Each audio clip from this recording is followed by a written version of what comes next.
Where could we see Bitcoin get to as it has really followed the NASDAQ and there's likely more air to come out of that market as well? Yeah, so let's take a look at the chart here on Bitcoin and see what we have. So right now we're still hovering around that 2017 high. That was my original call, as you know. That was at least my minimum target. We have achieved that on Bitcoin. So my guess is near term. And when I say near term, I'm talking the next 2 to 4 weeks. I think you probably see a bounce in Bitcoin at minimum back to 25,500, maybe as high as resistance here around 28.5. But I do still think there's more downside. One of the key factors that's bothered me about the crypto markets is that it's so representative and identical to the .coms. And you haven't seen that flush out. Amazon went from $112 down to $6 back then. That's a 95% decline. I'm not sure if Bitcoin will drop that much, but I think you got to at least do your 80 to 85% that a normal bear cycle in Bitcoin does.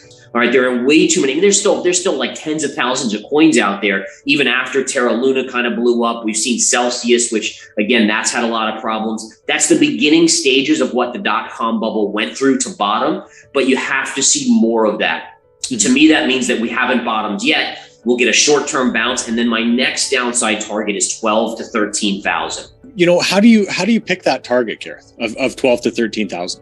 That's a great question, right? So it's usually technicals. That's how I come up with these targets. So number one, if we look at the chart here, we can clearly see that after the 2017 high, and by the way, one of the things that makes me think the 2017 high is not the bottom is that almost everyone is saying it's the bottom, right? As we got closer, I was calling the 20,000 correction back when we were 60, 68,000. But then as we got to like 30, I started seeing it everywhere. Oh, we're going to 2017 highs. This is where we're going to bottom out. When everyone's saying something, it almost is never the case, right? So that alone is making me think it's going lower. And then we can look at this area here, right? There's just a ton of major support between 13 and 12,000. So that's part of it. And then let me show you this. This is a really cool tactic in technical analysis. It's called a measured move.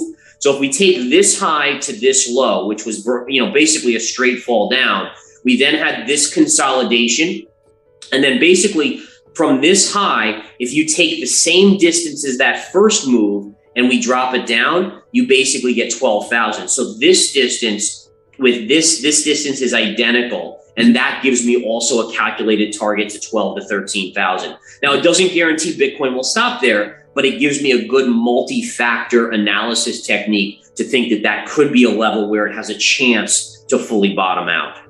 My first target was 20,000. I made a commitment to myself to not buy until we at least pierced it. But at the same time, no trader knows the future. No trader is always going to be right 100% of the time. I certainly am not.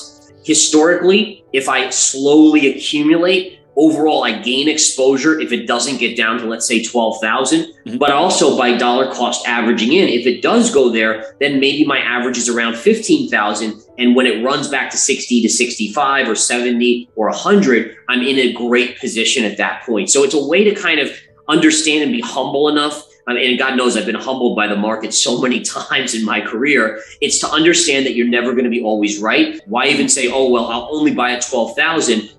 Let me start at 19,000, 1/6 position. Every 2 to 3,000, I'll buy another 1/6. That even allows for me to buy below 12, that into the sub 10,000 range. And that's what I want to do. I'm not trying to pick an exact bottom. I'm just trying to put myself in a longer term position for big gains when we do get the turnaround. Like in my early career, and I think this is something that all new investors and traders struggle with, is they always go into a trade saying, I'm going to be right here. This is a support level. So because I think I'm going to be right, I'm going to bet the farm, right? Or put my, full account in. And I've learned, unfortunately, many times in my earlier career is that that's how you take big losses. And then you end up down 25, 30%, and you're struggling just to get back to break even. So I've mitigated that strategy by implementing this new strategy, which helps me always participate, but gets me the lowest dollar cost average possible. That's it for today, guys. If you found this video useful, then don't forget to like the video and share this knowledge with your friends and family. And don't forget to check out the full video. Link is in the description. Thank you.